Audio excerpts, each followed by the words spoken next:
Stock market से अपनी कुंडली का बहुत गहरा संबंध होता है कि आपकी कुंडली इंडिकेट करती है कि आप उस लाइन में जा पाते हो या नहीं। तो ऑलरेडी पूरी लाइफ स्ट्रगल मेरी ना, मेरे डैड नागपुर में 250 रुपये लेकर आए थे। हम लोग ट्रक में नागपुर आए थे इंदौर से। कुछ भी नहीं था इंदौर में, बहुत पापा ने लॉस किया था, बहुत कुछ किया था। तो वहाँ से शुरुआत करी और कल खाना बनेगा कि नहीं बनेगा ये भी पता नहीं होता था। वो आगे से देखिएगा, ऐसा नहीं करना चाहिए ना, मेरी सवारी काट रही है। तो पहुंच गए हैं श्रेयस अपार्टमेंट, अब चलते हैं ऊपर। I don't think so. No, no, no, no. Good morning, तो स्वागत है एक और नए वीडियो में। और अभी बज रहा है सुबह के 5:30 और मुझे जाना है नागपुर। तो अभी मैं लेट हो रहा हूँ, फटाफट ट्रेन पकड़ते हैं तो चलते हैं भोपाल रेलवे स्टेशन। फिर आगे का कैसा क्या सफ़र रहता है वो मैं आपको दिखाता हूँ।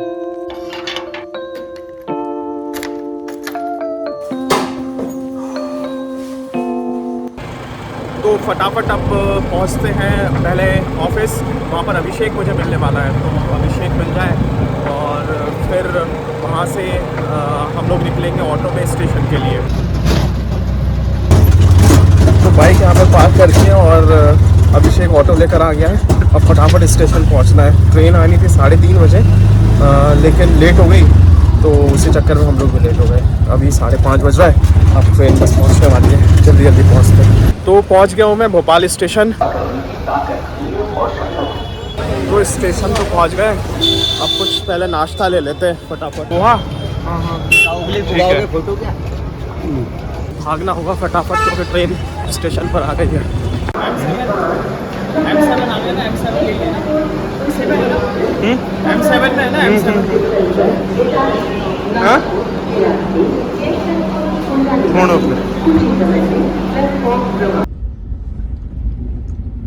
पहुंच जाएंगे 2-3 बजे तक। चेन पुलिंग वगैरह कुछ हुई है शायद से। बस अब यही तमाशा होगा और 9 बजे तक पहुंचाएगी। चलो भाई, फाइनली ट्रेन चल पड़ी है। अभी टाइम हो रहा है 7 बजने वाला है। इस ट्रेन को पहुंचना था 9 बजे तक नागपुर, लेकिन अब लगता है 12 बजे तक पहुंचेगी। हम लोगों को एक्चुअल में 4 बजे एक इंटरव्यू करना है, तो उससे पहले पहले नागपुर पहुंचना है। तो अब लेट्स सी कितने बजे तक पहुंच पाते हैं।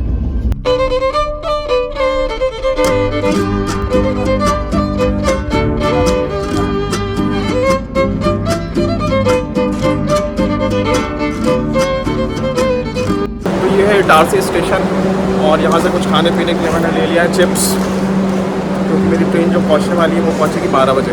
तो अब चलते हैं ट्रेन में।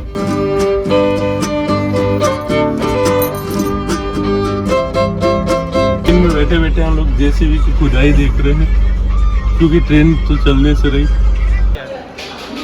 तो फाइनली पहुंच गए नागपुर और अब चलते हैं जल्दी से बाहर, निकलते हैं स्टेशन के और खाना खाते हैं और फिर चलते हैं वेल्थ व्यू एनालिटिक्स के ऑफिस।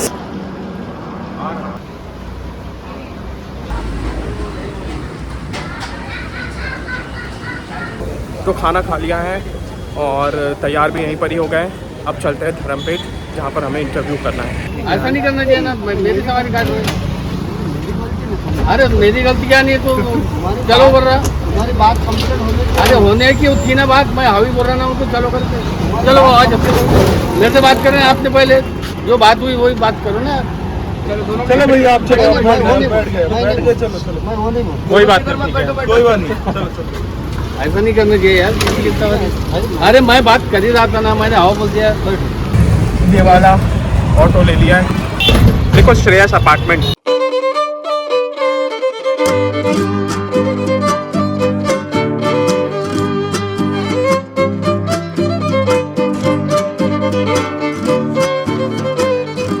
तो पहुंच गए हैं श्रेयस अपार्टमेंट, अब चलते हैं ऊपर।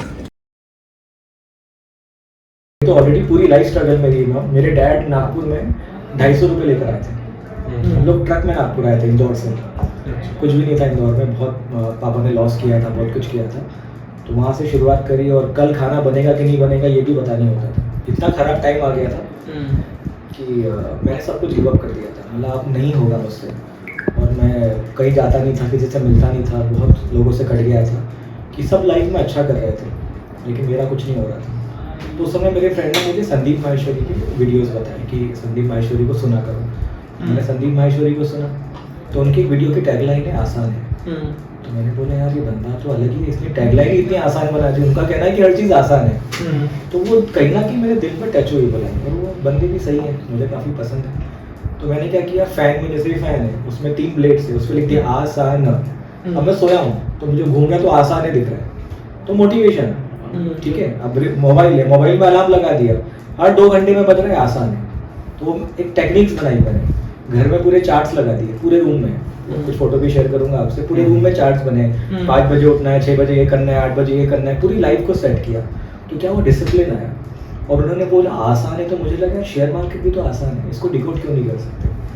तो वहाँ से वो मोटिवेशन आया। तो मैं तो यही कहता हूँ कि मेरा जो सेकंड बर्थ है वो संदीप माहेश्वरी की वजह से। लोगों की फितरत ही है, मैं कह रहा हूँ, मैं इतने लोगों से इंटरेक्ट करता हूँ, 95% लोग गैम्बलिंग ही कर रहे हैं। उनको 0 कॉल चाहिए, वो रेडी है लगाने, 1000 रुपये लगाओ, 10,000 रुपये लगाओ, हीरो 1 लाख रुपये चाहिए। तो वो लोगों को आप चेंज ही नहीं कर सकते, उनकी फितरत में आ चुका है। उनको ऐसा लगता है कि 10,000 ही है, 1 लाख रुपये हो जाए फिर शेयर मार्केट में बंद कर दूंगा। जब वो लाख रुपए कमा लेंगे ना, तो भी 10 लाख रुपए की इच्छा हो जाएगी। तो ये प्रॉब्लम है, इसको आप कितना भी करो। हमको अभी तक मैंने 50,000 लोगों को सिखाया, 50,000 लोगों में से मैं आपको गिन के कह रहा हूँ 500 लोग भी अच्छे नहीं, 500 लोग भी नहीं सीख पाए इतना सिखाने के बाद भी। क्यों?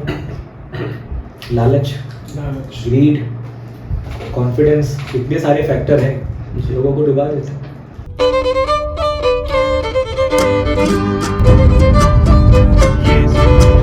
हाँ ये देखिए, आपको ऊपर में दिखेगा, आगे जाएंगे वो आगे से दिखेगा, इसके आगे वाला अभी आगे से जाएंगे तो फ्लाईओवर भी दिखेगा। सर किसी को स्टॉक मार्केट जैसे शुरू करना है तो क्या हमारी जो कुंडली होती है वो भी स्टॉक मार्केट डिसाइड करती है कि आपके लिए फलदायी होगा नहीं होगा, आपको करना चाहिए नहीं करना चाहिए, किस सेक्टर में करना चाहिए, ये सारी चीजें कैसे ये सब चीजें होती है? देखो, कुंडली का अपने जीवन पे पूरा प्रभाव होता है, अपने जीवन के हर पार्ट पे, चाहे वो कैरियर हो, चाहे फैमिली लाइफ हो, बिजनेस हो, सभी चीज़ों पे।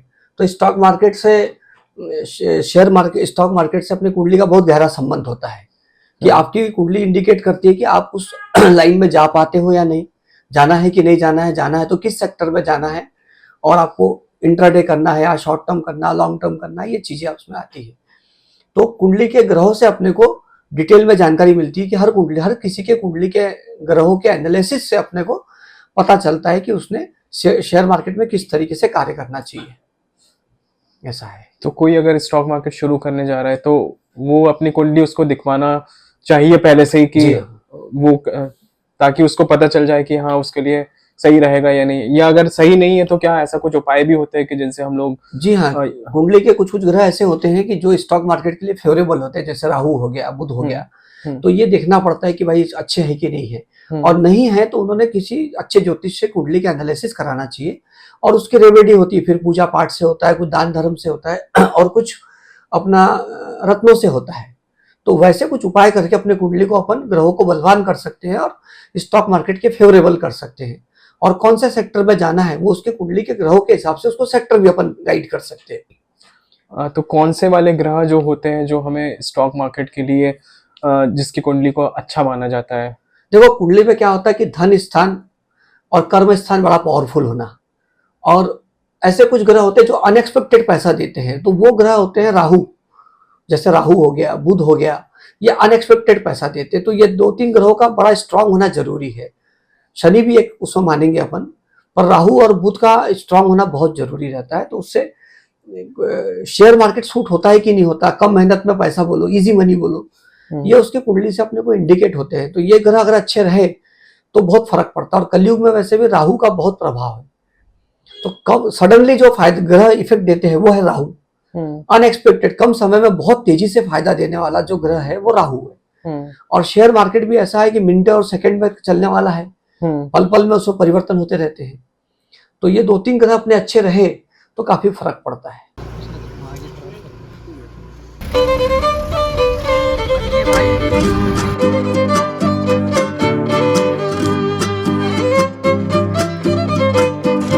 ये ट्रेन आ गई, अब हम निकल रहे हैं नागपुर से भोपाल के लिए।